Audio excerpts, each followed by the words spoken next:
Welcome back. ये second lecture है। हम नगाटास मेट्राइजेशन थ्योरम डिस्कस कर रहे थे। उससे रिलेटेड जो भी टर्म्स जिसकी ज़रूरत हमें उस थ्योरम में पड़ेगी उसको हम देख रहे थे। इसमें हम देखेंगे कि पैरा कॉम्पैक्ट स्पेस क्या होता है, और क्योंकि पैरा कॉम्पैक्ट स्पेस में यहाँ पर दो टर्म्स ऐसी हैं, हॉर्स्डॉर्फ स्पेस एंड रिफाइनमेंट, इनका यूज़ हो रहा है, तो आपको ये भी पता होना चाहिए कि ये क्या होते हैं। तो पहले इनको देखते हैं, फिर पैरा कॉम्पैक्ट पे आएंगे। हॉर्स्डॉर्फ स्पेस बोलें या फिर T2 स्पेस बोलें, ये दोनों एक ही बात होती है, तो इसमें कंफ्यूज होने की ज़रूरत नहीं है।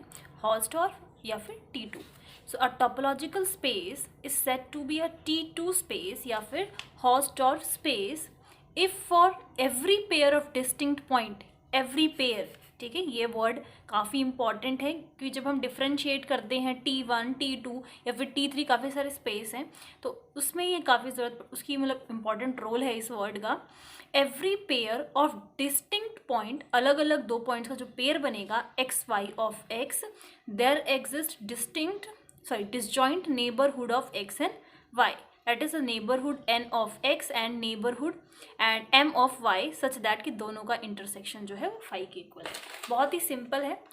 यहाँ पर दो जो पॉइंट है हमारे, ये x ले लिया, ये y ले लिया, ठीक है, ये पेयर बन गया हमारा एक्स वाई का। इसी तरीके से आप अलग अलग पेयर्स ले सकते हैं।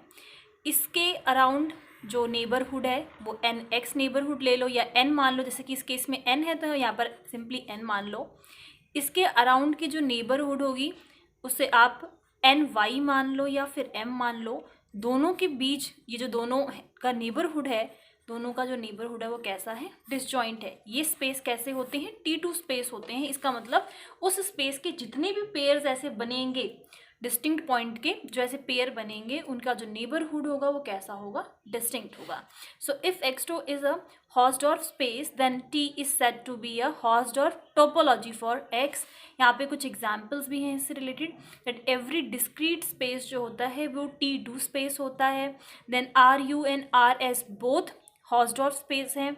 एवरी मेट्रिक स्पेस जो होते हैं वो T2 स्पेस होते हैं। इसको हम अलग से एक बार डिस्कस कर लेंगे, क्योंकि अभी जस्ट आपको डेफिनेशन पे फोकस करना है कि T2 स्पेस क्या होता है, क्योंकि काफ़ी डीप है, इनसे रिलेटेड काफ़ी सारी थ्योरम्स हैं, उसके कॉन्सेप्ट हैं। तो अभी सिर्फ हम डेफिनेशन को देखते हैं। नेक्स्ट स्पेस हमारे पास है नॉर्मल स्पेस। जैसे हमने पढ़ा T1, T2, T3, T4, ऐसे ही the normal space, regular space, ऐसे काफ़ी डिफरेंट स्पेस है हमारे पास हैं। नॉर्मल स्पेस में क्या है कि कोई भी टोपोलॉजिकल स्पेस है उसको हम नॉर्मल कब बोलेंगे, if for every disjoint close subset of X there exist a open set G and H such that कि L जो है वो G के अंदर कंटेन्ड है, M जो है वो H के अंदर कंटेन्ड है, और ये जो G और H है दोनों का इंटरसेक्शन आपस में फाई है, या फिर आपस में दोनों कैसे हैं, डिसजॉइंट है। तो यहाँ पर इस पर थोड़ा फोकस करते हैं।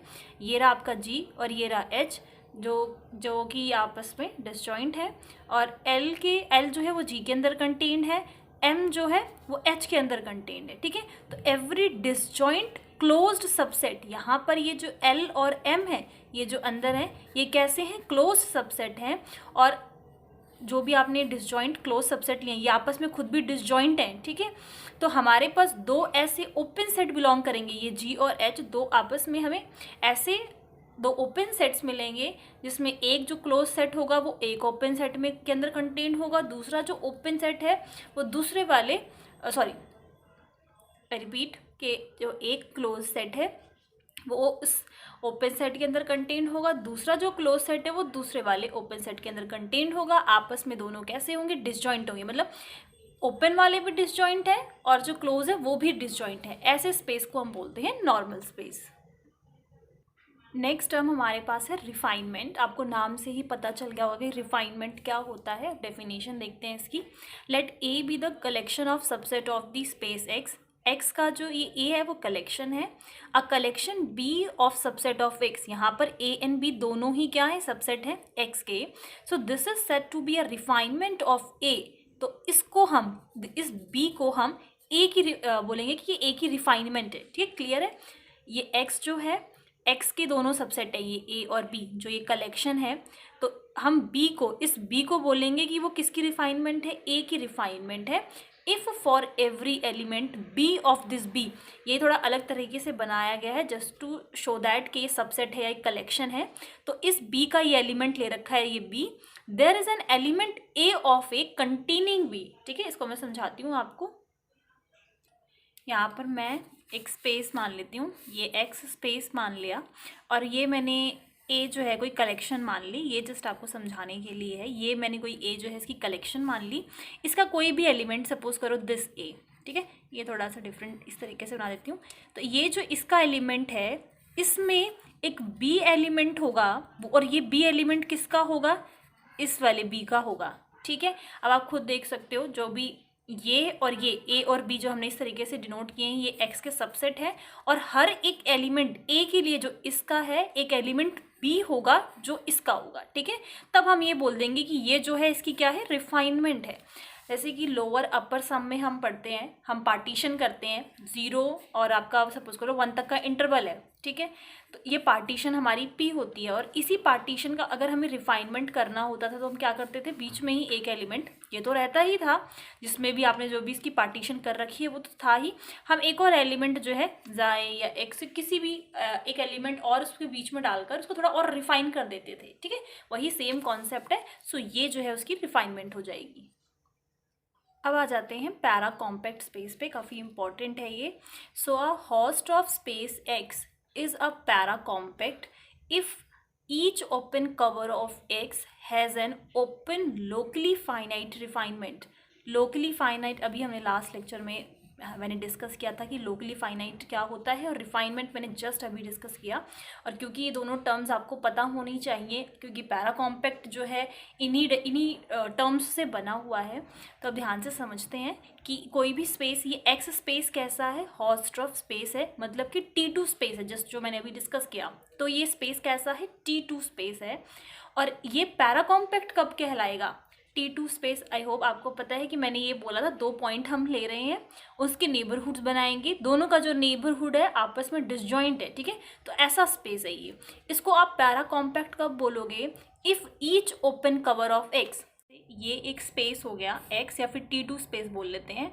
ओपन कवर मतलब, अब जैसे मान लो ये कुछ है, इनका यूनियन मैं ले लूँगी, तो ये पूरा क्या कर रहा है, एक्स को कवर कर रहा है। इनका यूनियन हम ले लेते हैं, तो ये क्या कर रहा है, एक्स को कवर कर रहा है। या फिर मैं ये बोलूँ ये जो है इसका ओपन कवर है, मैं इसका यूनियन जो ले लूँगी, जो भी मेरे पास आएगा वो एक्स को कवर कर रहा है, या उसका ओपन कवर है।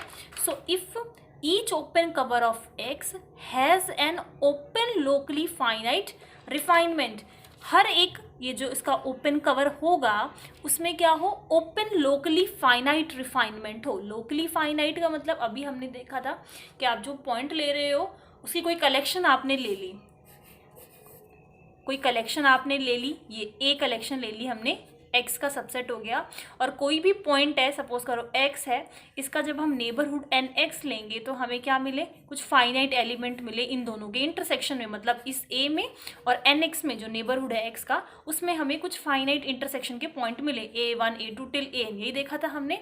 तो if each open cover of x, x का जो भी ओपन कवर होगा उसमें क्या मिले हमें, उसके पास हमेशा ओपन लोकली फाइनाइट रिफाइनमेंट आपको मिले। मतलब पहले तो लोकली फाइनाइट की जो कंडीशन हमने देखी वो हो, और रिफाइनमेंट हो, मतलब उसी में ही एक और एलिमेंट ए में एक ऐसा एलिमेंट आपको बी का मिलेगा जो बी का होगा, जस्ट अभी जो मैंने रिपीट किया वो रिफाइनमेंट है। तो ये दोनों कंडीशन सेटिस्फाई करता हो। रिमार्क यहाँ पर ये है कि जो पैरा कॉम्पैक्ट स्पेस है, ये जो हमने होस्ट ऑफ स्पेस लिखा है, इसकी जगह अगर हम रेगुलर स्पेस भी लेते हैं तो भी कुछ गलत नहीं है। अब रेगुलर स्पेस देख लेते हैं कि रेगुलर स्पेस क्या होता है। लास्ट लेक्चर में हमने रेगुलर स्पेस की जो डेफिनेशन है उसको डिस्कस किया था, तो ये जस्ट एक रिमाइंडर है कि रेगुलर स्पेस क्या होता है। नाउ अगर हम होस्ट ऑफ स्पेस की जगह पर रेगुलर स्पेस लेते हैं तो भी कोई प्रॉब्लम नहीं है। सो यहाँ पर आप देखिए ये 3 टर्म्स ऐसी हैं जो आपस में सिमिलर हैं, आप कुछ भी लिखोगे तो भी कोई प्रॉब्लम नहीं है, या फिर होस्ट ऑफ स्पेस या फिर T2 स्पेस, दोनों एक ही बात है। एंड अभी हमने बोला कि रेगुलर स्पेस भी हम लेते हैं तो भी पैरा कॉम्पैक्ट डेफिनेशन में वो यूज़ किया जा सकता है। देन हमारे पास एक थ्योरम है जिसका प्रूफ हम नहीं देखेंगे, बट हम इसका रिजल्ट ज़रूर देखेंगे, क्योंकि आपको इसके बारे में कुछ इन्फॉर्मेशन होनी चाहिए। Show that every para compact space is normal. तो यहाँ पर आपने ये देखा कि जो भी पैरा कॉम्पैक्ट स्पेस हैं वो कैसे होते हैं, नॉर्मल होते हैं। सो इस थ्योरम को स्टार्ट करने से पहले हमने काफ़ी सारी डेफिनेशंस देखी। सो मेक श्योर कि आपको उन डेफिनेशंस मतलब अच्छी तरीके से वो आपको डेफिनेशन आ जाए, क्योंकि हमें जब इसका रिजल्ट यहाँ पर यूज़ करना है तो आपको पता होना चाहिए कि स्पेस या फिर रिफाइनमेंट, लोकली फाइनाइट, ये सब चीज़ें क्या हैं। सो इसकी स्टेटमेंट है, show that a topological space is a metrizable. कोई भी टोपोलॉजिकल स्पेस अगर वो मेट्राइजेबल है, देन क्या कंडीशन है उसकी, if it is a T3 space with a sigma locally finite base. तो अगर कोई भी टोपोलॉजिकल स्पेस अगर मेट्राइजेबल है तो वो कैसा हो, T3 स्पेस हो with sigma locally finite. T3 space की डेफिनेशन मैं आपको बता चुकी हूँ। T3 स्पेस में दोनों इंक्लूड होता है, रेगुलर भी इंक्लूड होता है, रेगुलर की सारी कंडीशंस या regular space and T1 space he T3 space बनता है। तो ये T3 स्पेस हो with sigma locally finite base, तो कोई भी टोपोलॉजिकल स्पेस जो है वो मेट्राइजेबल कहलाएगा। इसका जो फर्स्ट पार्ट है वो काफ़ी छोटा है, कन्वर्स पार्ट काफ़ी लेंदी है। देखते हैं, the necessary of the condition follows from the Stone's theorem. So अब स्टोन्स थ्योरम का रिजल्ट हम देखते हैं कि क्या होता है। एवरी मेट्रिक स्पेस जो है वो कैसा होता है, पैराकॉम्पैक्ट। तो फर्स्ट पार्ट में हम कर क्या रहे हैं, हम ये मान के चल रहे हैं कि हमारे पास कोई एक टोपोलॉजिकल स्पेस है जो कैसा है, मेट्राइजेबल है, और हम ये चीज़ प्रूव कर रहे हैं। इसमें यहाँ से यहाँ तक जो स्टेटमेंट है वो गिवन स्टेटमेंट है इस फर्स्ट पार्ट में, और टू प्रूफ क्या है कि T3 स्पेस होगा with sigma locally finite base. Okay, तो यहाँ पर कोई भी जो स्पेस जो टोपोलॉजिकल स्पेस है मतलब मेट्राइजेबल है, तो यहाँ पर ये हमने स्टोन्स थ्योरम की रिजल्ट से बोल दिया, क्योंकि ये मेट्राइजेबल है। तो एवरी मेट्रिक स्पेस कैसे होते हैं, पैराकॉम्पैक्ट होते हैं। तो मेट्राइजेबल से हम यहाँ पर ये रिजल्ट हम बोल पा रहे हैं कि मेट्राइजेबल है, दैट मीन्स एवरी जो भी मेट्रिक स्पेस होते हैं वो कैसे होते हैं, पैराकॉम्पैक्ट होते हैं। तो उस स्पेस एक्स जो है, अब यहाँ तक हम पहुंच गए कि वो पैराकॉम्पैक्ट है। हमने कुछ ओपन कवर्स ले लिए। If we consider the open covering of a metric space X, ये जो मेट्रिक स्पेस है यहाँ पर अगर हम एक्स बोल रहे हैं, तो इसी एक्स की बात कर रहे हैं जो पैरा कॉम्पैक्ट है, और उसकी ओपन कवरिंग हमने ली है। ओपन कवरिंग को इस तरीके से डिफाइन किया है, bx1/n, और यहाँ पर ये जो n है वो नेचुरल नंबर से बिलोंग कर रहा है। ठीक है, तो इस तरीके से डिफाइन किया गया है। अब क्योंकि ये एक ओपन कवरिंग है तो ये पूरे एक्स को, इस पूरे मेट्रिक स्पेस को कवर कर लेगी, इस तरीके से कुछ हमने डिफाइन किया है इसको। We may find for each n a locally finite open cover which refines it. हर एक एन की वैल्यू के लिए हमें एक लोकली फाइनाइट ओपन कवर मिल जाएगा, ठीक है, जो इसको रिफाइन करता हो। और जब हम इनका यूनियन ले लेंगे, the union of these open covers is sigma locally finite base for S. Sigma locally अगर आपको ध्यान हो तो मैंने यही बताया था, जब हम यूनियन ले लेते हैं किसका, लोकली फाइनाइट का, जब हम यूनियन ले लेते हैं तो क्या बन जाता है, सिग्मा लोकली फाइनाइट। ठीक है, तो फर्स्ट पार्ट बहुत ही सिंपल है, 2-3 लाइंस में प्रूव हो गया है। कन्वर्स पार्ट इज मेन, जिस पे हमें फोकस करना है, जो कि हम नेक्स्ट वीडियो से स्टार्ट करेंगे। जस्ट द कन्वर्स पार्ट रहता है, और साइड बाय साइड जो भी चीज़ें जिसकी भी ज़रूरत इसमें पड़ेगी आपको समझने के लिए, वो मैं साइड बाय साइड आपको बताती हुई चलूँगी। So thank you very much, और आज की वीडियो में बस इतना ही।